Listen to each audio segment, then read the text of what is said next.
Why did they think the swamp would keep them safe? The Akinine was silent, too silent. Mist curled above the water like smoke from an unseen fire, clinging to the cypress trees, muffling every step. 6 mercenaries moved in a tight wedge, weapons raised, confidence etched in the way they advanced. Russian rifles, American training, scars of a dozen wars behind them. They thought they were predators. They thought the swamp was just another backdrop to their mission. The point man whispered into his mic, "Thermals clear, no heat signatures." Their leader nodded once. A fist in the air, the squad halted, scanning. "Keep moving. Extraction points half a click northeast." His voice was calm, steady. A man used to giving orders and being obeyed. They didn't know they were already prey. The crack came like thunder in miniature. A single shot. The point man collapsed without a sound, a bullet through his temple. No warning, no echo, just death. The others reacted instantly, diving behind roots, firing wild bursts into the trees. The swamp lit up in flashes, bullets chewing water, chewing bark. Nothing answered. Another shot, another man dropped. "Contact," the leader barked. His voice cracked despite himself. "You can't hide here," one of them shouted into the dark, the words shaking as much as defiant. His rifle spat fire, spraying blindly. The swamp did not answer. The swamp only watched. The third shot came from a different angle, a direction none of them had checked. Another body slumped into the water face down. Murky ripples spread, red threads dissolving into black. The squad leader fumbled for his radio. "Command, this is Recon 1. We're under fire, multiple casualties, request." His words ended in a strangled gurgle. A round tore through his throat, blood spraying his vest. He collapsed, gasping for air that would not come. Only one remained. He fired everything he had, screaming at shadows. The swamp swallowed his rage. His magazine clicked empty. Silence. He fumbled, shaking hands, struggling with a reload. Then he heard it, the faint ripple of water, closer than he dared believe. She rose from the swamp itself. Covered in mud and vegetation, the rifle in her hands looked like an extension of the marsh, the barrel steady as stone. Her face was streaked but unmistakable, human. Her voice cut through the mist, calm, cold, almost gentle. "You're trespassing." The last sound he ever heard was the final crack of her rifle. For a long moment she stood still, listening, watching, counting breaths in the dark. Then, as silently as she had emerged, she melted back into the swamp, a ghost disappearing into her home. 72 hours earlier, the morning sun painted the small town of Folkston, Georgia, in dusty gold. At Mitchell's hunting supplies, the bell above the door chimed softly as Vanessa Mitchell wiped down the barrel of a Remington rifle. She looked ordinary enough, dark hair pulled back, plaid shirt rolled to her elbows, jeans worn but neat. A shopkeeper. But on her right forearm, a scar stretched from wrist to elbow, jagged and unhidden. A reminder of another life. The door opened again and she smiled when she saw who it was. "Morning, Frank, coffee's fresh."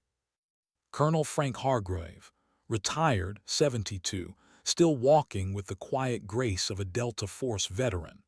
His eyes scanned corners, checked exits, the habits of a man who had never really left the battlefield.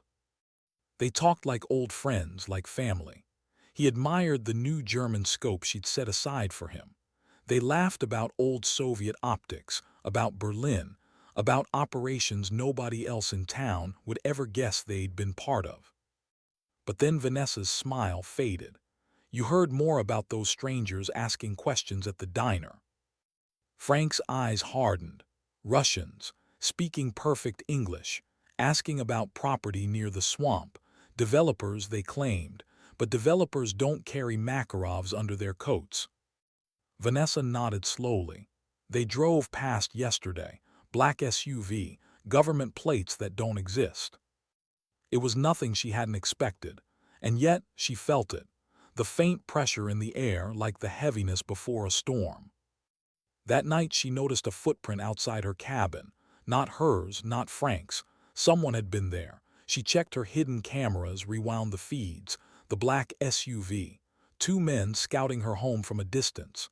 They hadn't dared come closer, not yet. Vanessa closed the panel and moved to the hidden compartment beneath her floorboards.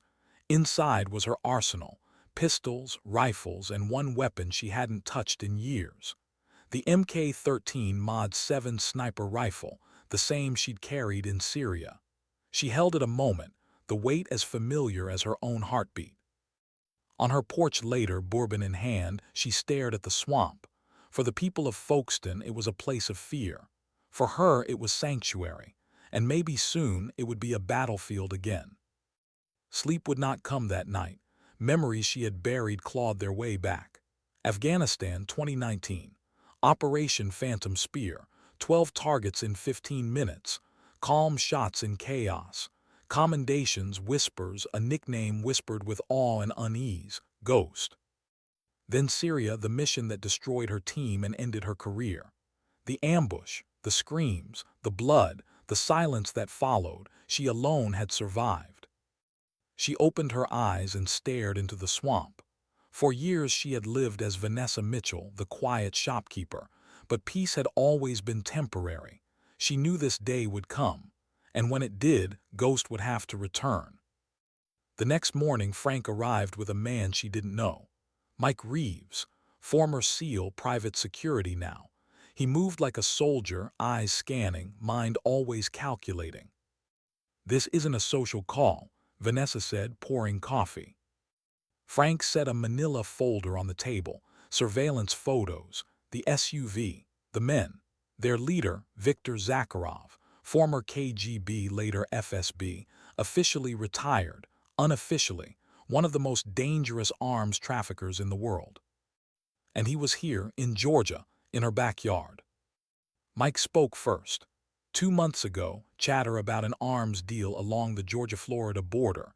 We think Zakharov is moving something big, and one of his associates was tied to the ambush in Syria, the one that took your team. Vanessa's jaw tightened. She didn't speak. She didn't need to. The scar on her arm burned like fire. Frank opened another document. Project Chimera, a Cold War relic, bioweapon engineered anthrax, resistant to treatment. One canister could kill a city. Zakharov's trying to sell it. Silence stretched across the room. Vanessa stared out the window into the swamp. She had always known her past would find her. She just hadn't known it would arrive like this. Finally, she spoke. "If Zakharov was behind Syria, he already knows who I am. He's here because of me, which means I'm already involved." Frank said nothing. He didn't need to. He could see it in her eyes. The shopkeeper was gone. The ghost was waking. That night she prepared her gear. Rifle, ghillie suit, paint across her face. Every motion careful, ritualistic, like a soldier returning to her creed. She stepped into the swamp without a sound, melting into the mist, vanishing as if the earth itself had taken her back. The swamp belonged to her now. And if Zakharov wanted to bring Chimera here, if he wanted to finish what Syria began, he had made one mistake. He had chosen the ghost's territory. What happens when the hunter becomes the hunted? The pre-dawn fog drifted low across the Occanin, a pale veil over black waters. Vanessa guided her shallow draft boat forward without sound. The electric motor shut down, letting the current carry her into concealment. She had learned patience in places where impatience meant death. Tonight was one of those nights. Through her scope she studied the island. 17 men, all armed, all disciplined. Not the sloppy kind of mercenaries she'd seen overseas. These moved with precision, guard rotations, communications checks, perimeter mines hidden beneath natural brush. Zakharov hadn't brought amateurs. Her eye lingered on him when he emerged from a tent. Silver hair, posture still military, a face that gave nothing away but the eyes, predatory, calculating. She thought about the photo in Frank's folder, about the scar on her arm, about Syria. Hours passed, but she did not move. A sniper's stillness was its own kind of endurance. Breath slowed, heart steady, every muscle locked but never trembling. waiting, watching, learning. When she finally withdrew, she knew the island better than any map. She knew their blind spots, their weapons, their strengths, and their arrogance. Back at her cabin, Frank and Mike waited. They looked at her the way soldiers do when they know someone has crossed an invisible threshold. She wasn't the shopkeeper anymore. She was Ghost. 17 men, she reported. AK-12s, Dragunovs, 2 PKPs. I also saw a man-portable air defense system, SA-24. They're either expecting air resistance or planning to shoot one down. Mike let out a low whistle. That's serious firepower. They're preparing for an air delivery, she continued. Based on activity patterns, it's happening tomorrow night, 2200 hours. Frank rubbed his temples, absorbing the details. That means Chimera arrives tomorrow, and buyers. Mike leaned forward. 3 groups, maybe more. Terror networks with enough money to bid. Zakharov's holding an auction. The words fell heavy in the room. An auction for a plague. Vanessa showed them the note left on her shop door earlier that day. Selling property has become urgent. Last offer, $500,000. Next offer, not as friendly. They're establishing cover, she said. A land purchase, a legitimate front. When I didn't bite, they escalated. Next escalation won't be written. Mike's jaw tightened. If they know you're Ghost. They don't, she cut in. Not yet. Otherwise, they wouldn't be bothering with notes. They'd come for me directly. Before Mike could answer, Vanessa's phone rang. Deputy Collins. His voice was tight, urgent. Ms. Mitchell, there's been an incident. Colonel Hargrave's house. Fire, he's in critical condition. Vanessa's hand stilled on the phone, her voice a flat whisper. We'll be there. At the hospital, the colonel lay hooked to machines. Smoke inhalation, burns, and something else. A bruise at the base of his skull. A blow before the fire. This wasn't random, Mike muttered. They wanted information. Vanessa stared at her mentor's face. For a moment, the shopkeeper flickered back, the grief, the helplessness. But it didn't last. It couldn't, not now. A nurse entered with an envelope. Someone left this for you. Inside was a photograph. Her SEAL team, Syria, days before the ambush. Across it in red ink, the Ghost cannot hide forever. Her chest tightened. The men in that photo, they had trusted her, followed her, died beside her. She carried their silence every day. Now someone had dragged them back into the light as a threat. Take Frank to my cabin, she told Mike. Her voice was steady, steel hard. Use the back roads, keep him alive. There's a med kit in the bathroom. I'll handle this. Mike frowned. Where are you going? To make sure they understand what they've started. That night, the black SUV was parked outside a cheap motel. Vanessa watched from a distance, steady, unseen. She had spent her life learning how to wait for the right moment. Tonight, she was the storm creeping toward them. 2 men sat in the SUV, one inside a room. She circled from the rear, picked the lock in seconds. Inside, a man hunched over a laptop, encrypted channels filling the screen. Her pistol pressed against the base of his skull. One sound and you die. The man froze, trained, disciplined, not surprised. He knew her name, knew her call sign, Ghost. What does Zakharov want with the swamp? She asked, voice even. You know, he whispered. Project Chimera. The question is not what, it's why here, why now. She pressed harder. I'm asking you. He almost smiled. Because America pays well for chaos, and because Zakharov has unfinished business with you. The word struck like a blade. Syria, Turkey, the shadows of her past. He spoke of a mission 5 years earlier, a raid on an arms dealer supplying ISIS. She remembered the mission, the firefight. She hadn't known the dealer's name. Now she did, Zakharov's son. The man moved suddenly, lunging to disarm her. He was quick, but she was quicker. A strike with the butt of her pistol, clean and decisive. He crumpled. She tied him, searched the laptop. Plans for the exchange, coordinates, times, and a file marked Ghost, her military record, her false identity. surveillance photos of her shop, her home. They had been watching her for months, waiting. When she left, she carried the proof with her. The SUV men never saw her pass. She was the swamp's shadow again. Driving back, she felt something shift. For 4 years she had tried to bury Ghost, pretended she could live as someone else. Now she knew the truth. Ghost wasn't gone. She had only been waiting. At her cabin, the living room had become a war room. Maps spread across the table, satellite images pinned to walls, weapons cleaned and loaded. Mike checked on Frank in the other room. The colonel slept, his breath shallow but steady. "The intel confirms it," Mike said. "Tomorrow, 2200. A Cessna landing with Chimera, 3 buyers, highest bidder wins." "They'll expect company," Vanessa replied. "But not me, not here." She traced a narrow channel on the map. "They think it's impassable, bog, unstable footing, but I know the route. I can get within 600 yards unseen." Mike frowned. "That's a death march. One wrong step and you're gone." "That's why they won't guard it," she answered calmly. "That's why it's mine." From the bedroom, Frank groaned. They rushed to his side. His eyes fluttered open, unfocused, but burning with life. "Zakharov," he rasped. "He was there, wanted to know about you, Vanessa, about Syria." His hand gripped hers, stronger than his condition allowed. "He called himself the surgeon. I met him in Berlin, 1988, cold, precise. He hasn't changed."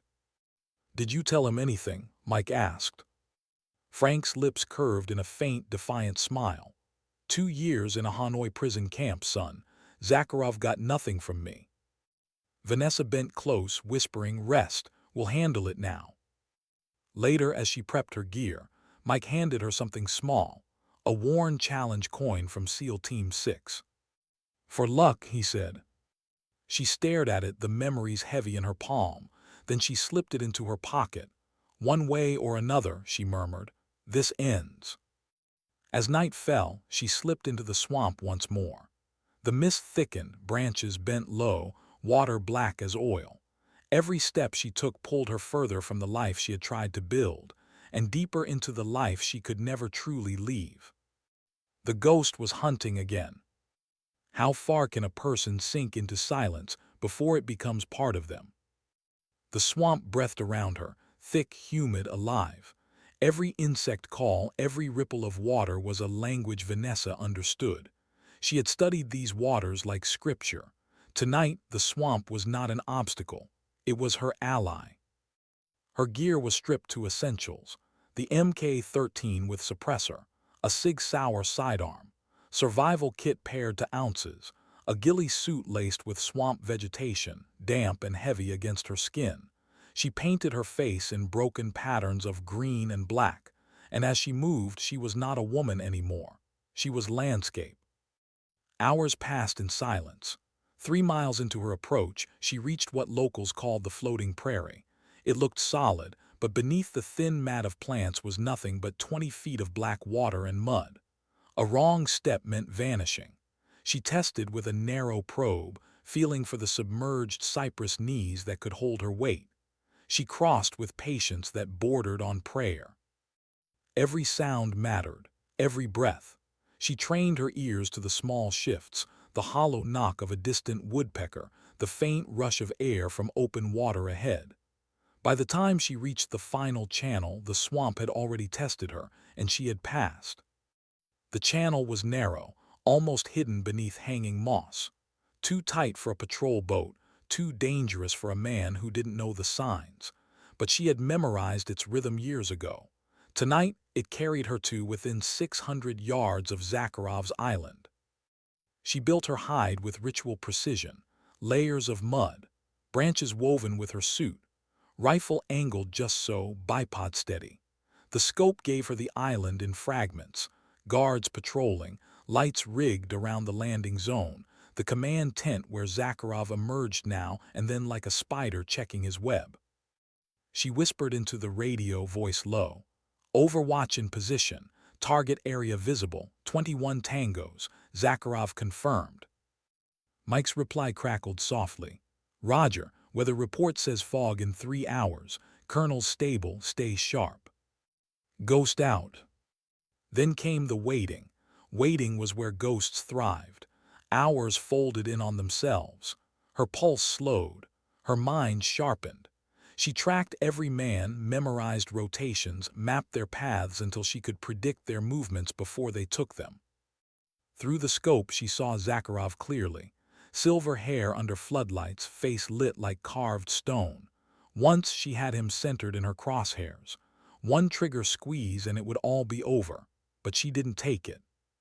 Killing him wasn't the mission. Not yet. Chimera mattered more. The fog rolled in as predicted. Ghostly tendrils crept low across the island, obscuring the edges, muting sound. Through her thermal scope, the camp still glowed, heat signatures packing, weapons shifting. They weren't relaxing. They were preparing. Then her radio whispered with urgency. Overwatch, be advised. Colonel remembers more. Timeline accelerated. Exchange now scheduled 2030, less than an hour. Her breath stilled, acknowledged. On the island, activity surged. Men positioned themselves with urgency. Floodlights angled down on the landing zone. A reinforced case opened, revealing equipment she recognized instantly. Long-range thermal imaging and acoustic detection system. Counter-sniper gear. Her throat went dry. They weren't just expecting trouble, they were expecting her. She slid a thermal blanket over herself, cutting her heat signature to that of a stray animal. Switched her radio to passive receive only. No more transmissions. Silence was her last protection. The hum of an aircraft broke the stillness. A Cessna Caravan descended through the fog, landing smoothly on the cleared strip. Doors opened. 3 men emerged. 1 pilot, 2 in tailored suits, each with an aluminum briefcase. Zakharov himself stepped forward to greet them. Vanessa hit record on her scope camera. Faces, movements, the details intelligence would devour later. 1 case opened, specialized canisters likely for Chimera. The second, stacks of something, cash, gold, whatever currency bought death. But then it fractured. A guard whispered in Zakharov's ear. His posture snapped taut, orders barked, guns lifted. Not toward her, toward the swamp, the opposite side. Gunfire erupted, sharp and sudden. Muzzle flashes flickered through fog. Vanessa tracked them through thermal. A new force, disciplined, tactical. Not mercenaries, not buyers. These were Americans. Her radio came alive, broadcasting on an emergency frequency she hadn't heard in years. All U.S. personnel in vicinity, this is Rattlesnake Actual, conducting authorized operation against hostile force. Identify if friendly. Authentication code, Sierra Echo Alpha Lima. Her chest clenched. That code was real, current. These weren't imposters, this was official. But something twisted inside her when she heard the voice. Thomas Carter, CIA, the same Carter who had been in Syria, the same Carter who had walked away from the ambush alive. Coincidence? No, this was never coincidence. Ghost, this is Rattlesnake, we know you're out there. Authentication confirmed. Hold position. Do not engage primary target. She froze, the scope still trained on Zakharov. Carter wanted him alive, wanted Chimera to move. Every instinct screamed wrong.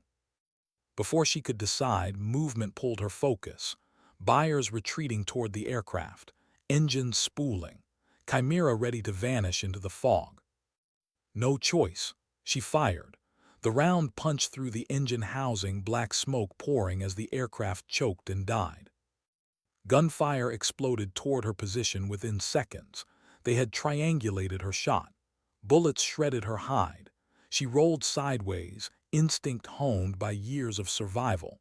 Vegetation where she'd lain was torn apart by fire. The swamp became chaos. Zakharov's men shouting, CIA engaging, buyers scrambling, her mission twisted into something messy, unpredictable. She moved fast and low, using terrain for cover. The swamp wrapped her again. She breathed shallow, slow. She was alive, but exposed. In the shifting fog, she caught sight of them. CIA operators pinned down on the south side. Their assault halted, the buyers still clutching cases on the north end, surrounded by Zakharov's men, and Zakharov himself directing fire with the calm of a commander who had seen too many wars to panic now. Her radio crackled again, Carter's voice sharp. "Ghost, stand down, that's an order. Package secondary, primary target is ours." She almost laughed. Secondary? Chimera wasn't secondary. Chimera was the only thing that mattered. Then another voice cut across a different channel, one she trusted, Mike. "Ghost, this is Watchman. Carter's compromised. Confirmed through Colonel. Syria wasn't a mistake. He was mentioned by Zakharov. He's not friendly." The world snapped into clarity. Syria, the ambush, the silence after. Carter had been there. Carter had known. And now Carter was here calling the shots. Her decision crystallized like ice in her veins. Orders or not, she wasn't letting Chimera leave this swamp. Not in Zakharov's hands, not in Carter, not in anyone's. Through the scope she found her target again. The buyer with the second briefcase.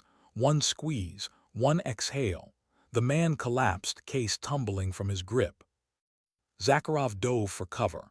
Carter's voice erupted in her ear, fury barely restrained. "Ghost, what the hell are you doing? Stand down immediately."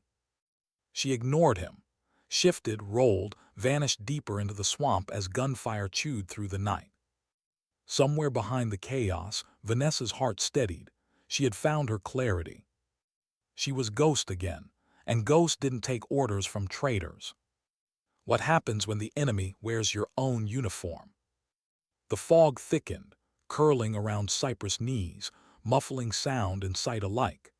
Gunfire flared on the far side of the island, CIA pinned down against Zakharov's men. Somewhere in that confusion, buyers scrambled to protect the briefcases that meant devastation for thousands. Vanessa moved like shadow.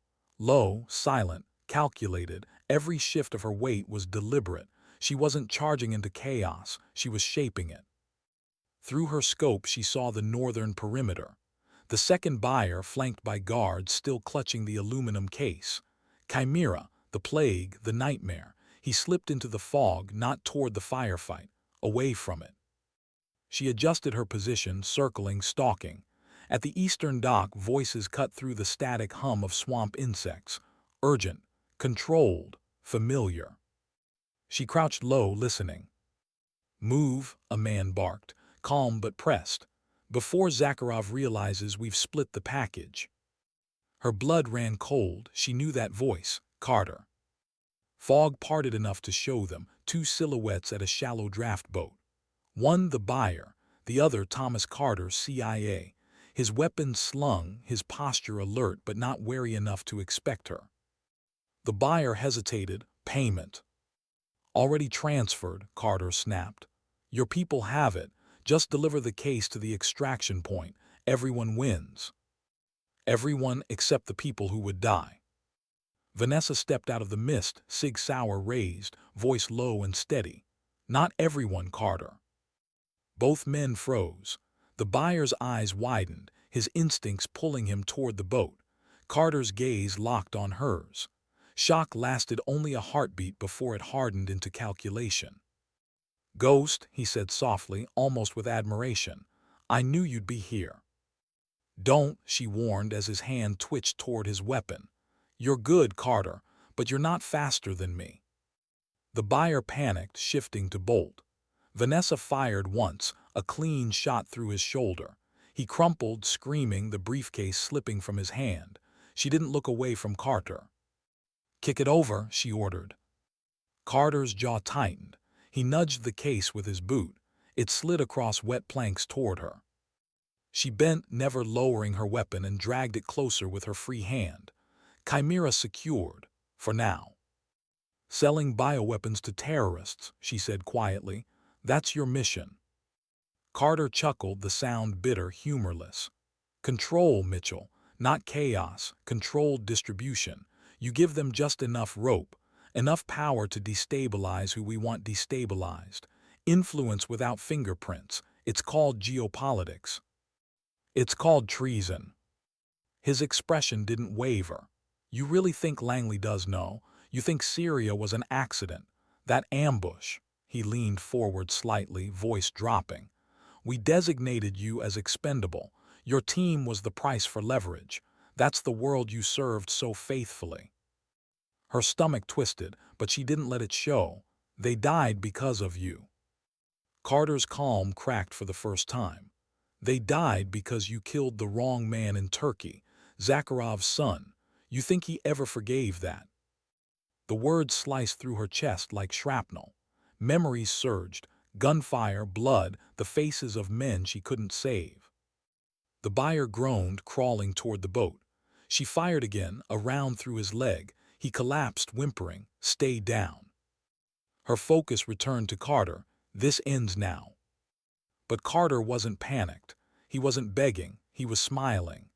Even if you kill me, Mitchell, others will finish the job. Chimera won't disappear. You can't stop what's already in motion. He lunged fast, drawing a Glock from an ankle holster. She fired in the same breath. The round slammed into his chest, staggering him back. He hit the dock hard, weapon clattering from his hand. For a moment, silence returned.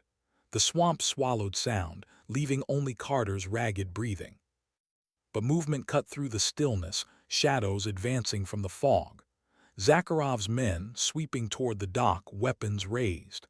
They had heard the fight. The night fractured again. Gunfire ripped through the mist. Vanessa dropped, rolling behind a cypress trunk as rounds shredded wood. Carter grabbed for cover too, coughing blood but still alive. 3 mercenaries closed in, moving with disciplined precision. Professionals. She fired 2 quick pairs, 2 down. The third adjusted fast, spraying fire at her position. Carter shot him clean through the neck, his Glock back in his hand. He met her eyes across the chaos, something unreadable in his gaze. Not alliance, not respect, just survival. As the last merc fell, Carter limped toward the boat. She fired again, round tearing through his thigh. He dropped, howling, but still dragged himself up the gunwale, blood soaking his pants. "Stop," she shouted, weapon leveled. Carter looked at her, pain twisting his features, but his voice carried the same defiance as before. "You can't stop this, Mitchell. Even with Chimera, even with me gone, this machine is bigger than you." He drew a backup pistol from his vest, desperate. She didn't hesitate. 1 round, clean, centered between his eyes. The echo of the shot drifted across the swamp, swallowed by mist. Carter collapsed back into the boat, lifeless. For a moment the world stilled. She stood on the dock, chest rising, falling, the briefcase heavy in her hand. She stared at Carter's body. The man who had betrayed her team, betrayed his country, betrayed everything he'd sworn to protect. She didn't feel triumph. She felt nothing, just the hollow certainty of necessity. Her radio hissed, Mike's voice urgent. "Ghost, report status. Multiple explosions on the island. CIA forces retreating. What's your position?" "Package secured," she answered, voice calm. "Carter's down. Buyer wounded, contained. Zakharov still active. Colonel says if he escapes, this isn't over. Not by a long shot." Vanessa looked back toward the island. Smoke rose, curling through the fog. The firefight had thinned. Some men were dead, others retreating. Zakharov still stood. Her grip tightened on her rifle. The briefcase was secure, but her mission wasn't finished. Not while he was alive. She turned from the dock, moving back into the swamp, each step deliberate, each breath steady. Carter was gone. Chimera was in her hands. But Zakharov remained, and for Vanessa, that was unfinished business written in blood. How many ghosts can one swamp carry? The mist clung to her skin as she moved, Chimera's case strapped to her back, rifle steady in her hands. The swamp had tested her, bled her, but it hadn't broken her. It had given her cover, and now it demanded something in return. Vanessa emerged on the south bank of the island, closer than she dared before. Smoke twisted upward from burning crates, the remnants of gunfire flickering in the distance. The fight between CIA and Zakharov's men had ended in retreat. Langley's survivors dragged their wounded into the swamp and vanished, leaving the mercenaries to regroup. But not Zakharov, he was still there. He had stayed calm as stone, even while bodies littered the landing zone. That alone told her he hadn't lost. He was waiting. Through her scope she counted them, 11 men left. Hard, disciplined, unfazed by casualties. They weren't mercenaries anymore. They were loyalists. His, and him standing tall near the command tent, coat drawn tight, a phone to his ear. She couldn't hear his words, but she didn't need to. Reinforcements were already coming. She could feel it. Vanessa exhaled, slow, patience. She had to break them down, not charge, not fight their fight, make them bleed one by one. Her first shot took the lookout by the dock. He dropped into the water, his weapon vanishing beneath black ripples. The second guard she clipped through the thigh, letting his scream fracture the night, drawing others into chaos. The swamp answered with silence. She shifted, crawling to a new angle, every motion deliberate, slow. When the others rushed to the downed man, she fired again, one more dead. "Sniper!" someone shouted. Their formation fractured. Lights swung toward the tree line. Bullets sprayed into shadows, striking nothing. And through it all, Zakharov never flinched. He didn't shout. He didn't panic. He stood with the calm of a man who had been hunted before. Vanessa's pulse stayed even. Her scope followed him, steady, but something in her chest pulled her finger back. Not yet, not like this. Her earpiece cracked, Mike's voice ragged. "Ghost, be advised." Colonel fatting in and out, but he caught chatter on the secure net. "Russian exfil en route. 20 minutes, maybe less. Armored boat, heavy weapons." "Copy." Her whisper was a promise. 20 minutes to end this. She shifted again, circling, always moving. Her mind slipped into the rhythm of the hunt. Step, pause, listen. Step, pause, breathe. The swamp and her body were one. Through gaps in fog, she saw them dragging crates toward the remaining boat. Not Chimera, other weapons. RPGs, ammo, crates of explosives, tools to cover their escape. Her shot cracked, an RPG carrier tumbling backward into the mud. Another round shattered the crate he carried, detonating in a fiery burst. The blast lit the swamp like daylight, screams echoing across water. The survivors fired blindly, terrified. Yet Zakharov moved among them like a conductor, steadying, directing, pointing them toward her position with calm precision. She knew then he was more than just a trafficker. He was a commander, a predator who had made war his religion. Her radio buzzed again. Mike strained. "Vanessa, listen. Colonel says this is personal for him too. Berlin, 88. He crossed Zakharov then. Says Zakharov's real name, Alexei Sidorov. Surgeon of Leningrad, Cold War Black Ops. He doesn't lose unless you make him." Vanessa whispered back, "Then I'll make him." She crawled deeper into cover, wiping sweat and swamp water from her face. Her scar itched. Syria's ghosts pressed in. Her team's faces flickered. Men who had trusted her, followed her, died because Carter had sold them out. But Zakharov had been there too. The architect, the shadow that had haunted her for years. Now he was 20 yards away.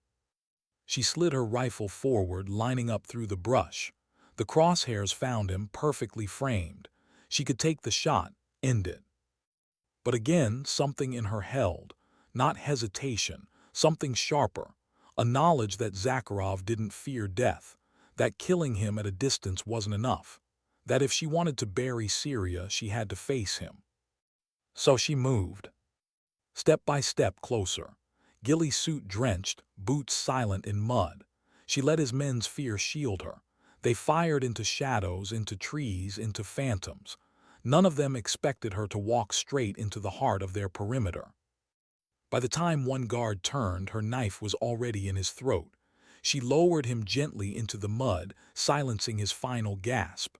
Another fell with a suppressed round. Then another. The circle tightened.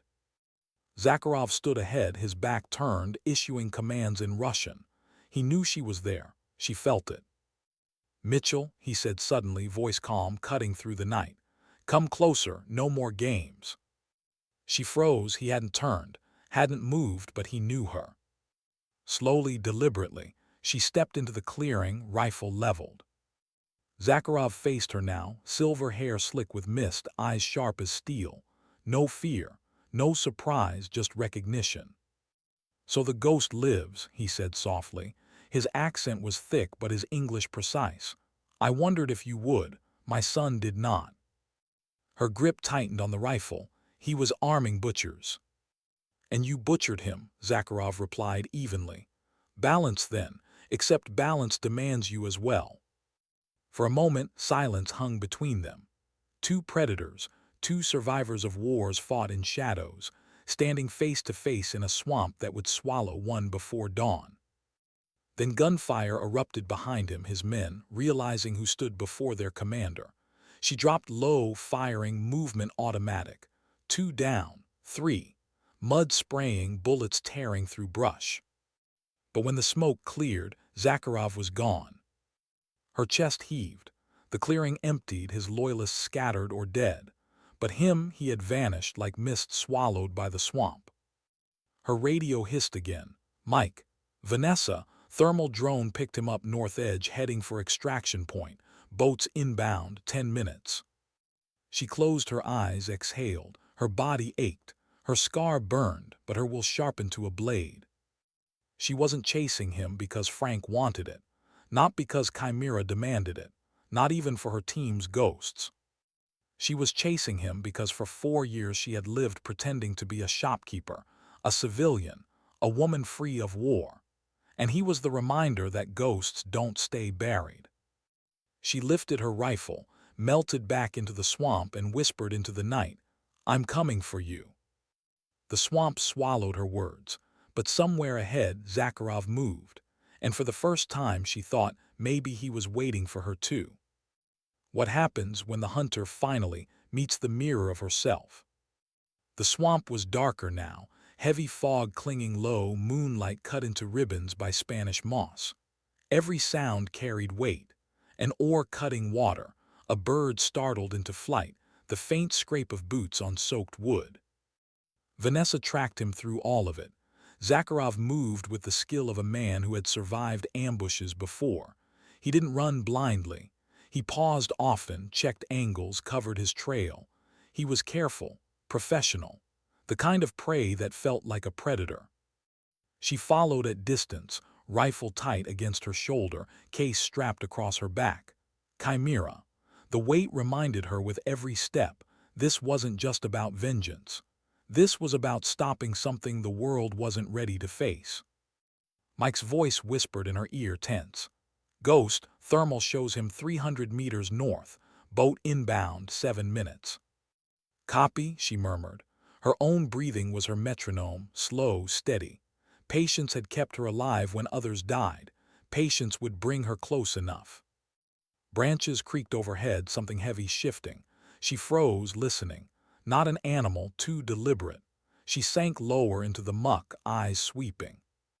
The shot cracked first. Bark splintered inches from her head. Suppressed, professional. Zakharov had set his own ambush. She rolled, mud splashing, returning fire. A flash of silver hair in the fog, then gone. Silence again. He had fired to warn, not to kill. To remind her he could see her too. "Vanessa," his voice called low, almost intimate. "You stalk me like an animal, but you are not invisible, not to me." Her teeth clenched, but she didn't answer. She shifted right, circling, every sense stretched thin. He spoke again, closer this time. "Do you know why they call me surgeon? Because I cut where it matters most. Syria, your team was not chaos. It was a lesson. Remove the strongest piece and the structure collapses. That is what you were, Mitchell, the strong piece." The swamp pressed against her chest like a weight. The memory slammed back, her team trapped, screams in the dark, blood pooling on hot sand. The sense of being watched even then, a predator savoring her destruction. And now he admitted it. Syria had been his. Her reply was quiet, even. "Then tonight is my lesson." She moved again, keeping to cover, her ghillie blending with swamp growth. Her scope found him for a breath, a ghost among shadows, his rifle angled, scanning. They were reflections of each other, same patience, same training, same silence. But she had something he didn't. This was her swamp. She baited him, fired a single shot into the mud to her left, then slipped right, vanishing low. He answered with 3 quick bursts, tearing the false position apart. His precision was sharp, but his assumption cost him. She saw the opening, crosshairs settling just as he shifted. The shot grazed his arm, blood blooming dark. He hissed, staggering, then dropped into cover, calm even in pain. For the first time, she knew he was not untouchable. Mike's voice cut in, urgent. "Boat's 3 minutes out, armored. If he reaches it, you won't have a shot." "Then he doesn't reach it," she whispered. She advanced, slow, deliberate. The swamp sucked at her boots, water cold against her knees. Her scar throbbed. Her chest burned with the weight of every man she had lost. This was no longer about war. This was about silence and survival.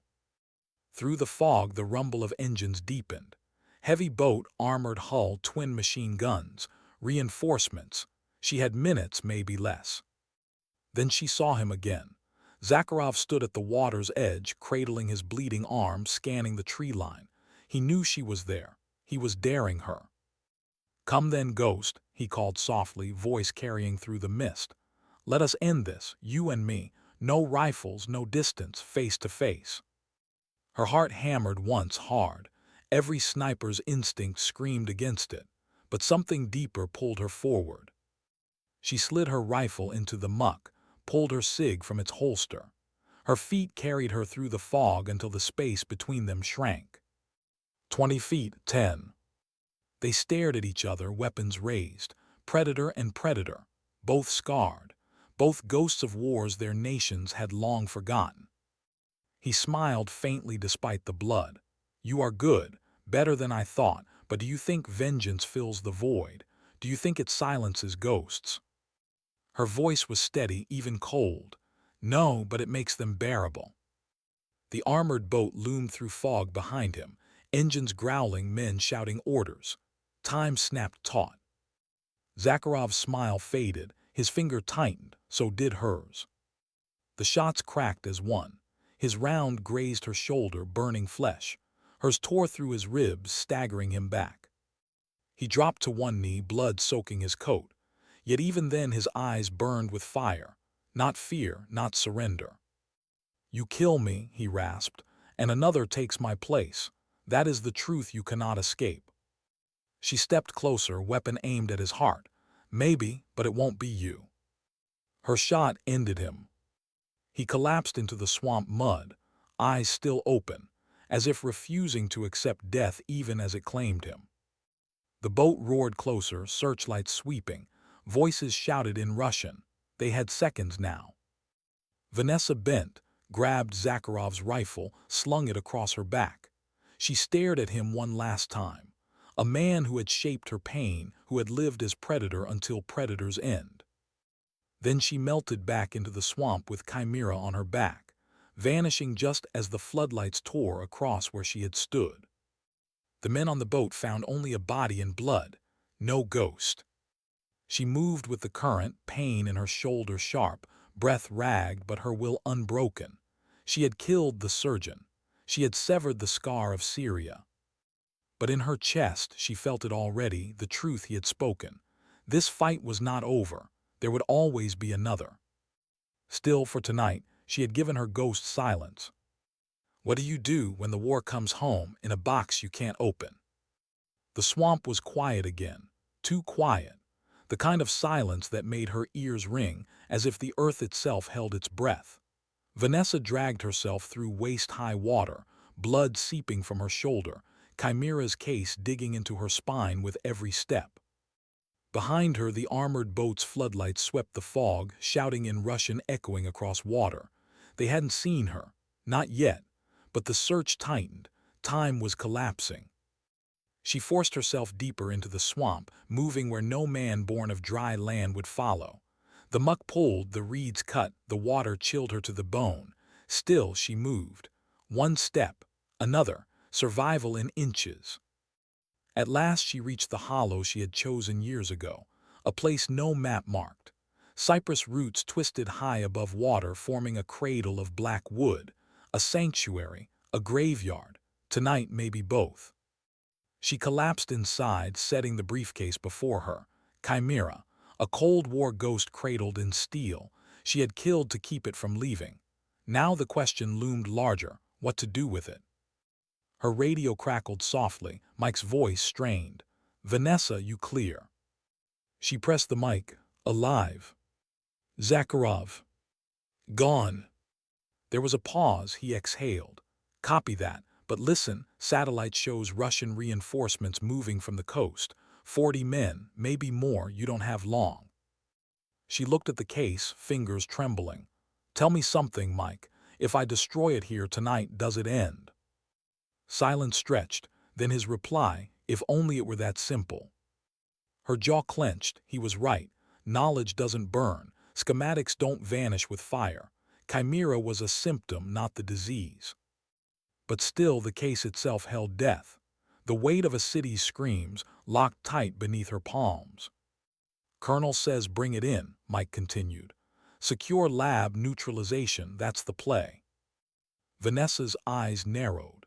"And if Langley's hands are as dirty as Carter?" The silence this time was heavier. "Then maybe the ghost makes her own play." Her scar itched, a reminder of choices made in blood. She closed her eyes. Her team's laughter echoed faint. The sound of a guitar in Syria, cheap jokes over cold rations. Then their screams. Silence. Carter's betrayal. Zakharov's smile. If she turned Chimera over, she would never know whose hands touched it next. If she kept it, she became its guardian and its prisoner. Her hand hovered over the latch, just to look, just once, but she stopped. She had seen enough death to know some doors must never open. Branches cracked nearby, too deliberate. She gripped her pistol, eyes narrowing. A figure moved through the fog. Not Russian, not CIA, Mike. Mud up to his chest, rifle slung, eyes scanning until they locked on hers. Relief flickered, brief but real. "You're bleeding bad," he muttered, sliding into the hollow. "Let me see." She pushed his hand away. "Later, we don't have time." His gaze fell on the case. He didn't touch it, didn't ask, just stared. "So this is it." "This is it," she said softly. They sat in silence for a beat, swamp sounds filling the space. Mike finally spoke. "Frank's fatting. He told me something before he slipped under again. He said if you carry Chimera to anyone but yourself, they'll use it. Doesn't matter if they wear stars or stripes. Power corrupts. Always." Vanessa's throat tightened. "Then what do I do, Mike? Keep it in a swamp forever? Guard it like some cursed relic?" He didn't answer. His silence was its own kind of truth. The rumble of engines grew louder. Russian reinforcements. The swamp's edges glowed with floodlights. Vanessa lifted the case, heavy in her hands. She looked at Mike. His eyes held no orders, just trust. "Then it's me," she whispered. "Not Langley, not Moscow, not anyone." "How?" he asked, almost pleading. Her gaze shifted to the swamp. "By making sure it disappears where no one follows." He frowned. "Vanessa." But she was already moving, pushing through water, carrying Chimera like a coffin. Every step cut deeper into her strength, but she didn't stop. Mike followed, silent, torn between protest and loyalty. They reached the sinkhole an hour later. A dark circle in the swamp, bottomless to the human eye. Locals whispered it had no end, a wound in the earth that swallowed whatever dared fall. She stood at its edge, the case clutched tight. Her reflection stared back in black water, pale, bloodied, haunted. Mike's voice cracked. "Are you sure? Once it's gone forever." "That's the point," she said softly. Her chest ached. She thought of her team, of Frank, of all the lives she couldn't save, of the scar that bound her to silence. She lifted the case higher. For a heartbeat, she hesitated. Destroying Chimera would end her mission, but it would also end any leverage she had against the machine Carter spoke of. Was silence safety or surrender? Her grip faltered just slightly. Then she let go. The case hit water with a dull splash, sinking fast. No struggle, no sound, just gone. The swamp swallowed it like it had swallowed men, blood, and secrets for centuries. Vanessa closed her eyes, a long breath leaving her chest. The weight lifted, and yet she felt no triumph, only exhaustion. Mike stood beside her, watching the ripples fade. "No one will ever know," he murmured. "They don't have to," she replied. Her voice was soft but steady. "Some victories stay buried." The engines of the Russian boat grew louder again. They had minutes, maybe less. Mike gripped her arm. "We need to move now." She nodded, turning from the sinkhole. Her scar burned, her shoulder throbbed, her ghosts pressed close, but her step was steady. The swamp had taken Chimera, but not her, not yet. How do you carry silence when no one knows what you've done? The swamp still echoed with engines. Russian floodlights cut across mist, hunting for what had already vanished beneath black water. Chimera was gone, swallowed forever, but Vanessa Mitchell was still here, and the swamp was not finished testing her. She and Mike moved fast, wading chest-deep through reeds. The air smelled of diesel, sweat, and cordite. Every step burned her shoulder wound, but she didn't slow. Pain had long ago become a language she understood. Mike whispered, "North Channel. If we make it, we lose them." Voices carried over water, Russian, sharp, commanding. Flares arced overhead, spilling harsh red light across the swamp. Shadows twisted. The swamp felt alive, almost hostile. Then gunfire split the night. Bullets tore into water, spitting spray around them. They dropped low, mud swallowing them. Vanessa steadied her breath, lifting her cig just above the surface. 2 sharp cracks, 2 shadows dropped. But there were more, too many. "Go," she hissed. "I'll hold." "No chance," Mike snapped. "We move together." They surged forward. Floodlights swung their way. Vanessa fired again, quick, precise, buying seconds. Mike hauled her when she stumbled, his grip iron. At last the channel opened ahead, black water stretching toward the unseen, safety if they could reach it. But the Russians closed fast. An armored boat cut across, machine guns swiveling. Its spotlight pinned them like prey. For a breath, Vanessa froze. No cover, no angle, just open water and death closing in. Then thunder cracked, not Russian, American. From the far bank, a burst of automatic fire ripped across the boat. Glass shattered, men screamed. The gun fell silent. Vanessa's eyes snapped wide. She knew that rhythm, that precision, not Mike, not her, someone else. Figures emerged from the fog, 2 deputies in plain gear, rifles in hand. And behind them, leaning on a cane, face pale but alive, Frank Hargrave. The colonel's voice carried, rough but steady. "Move, damn it, we'll cover."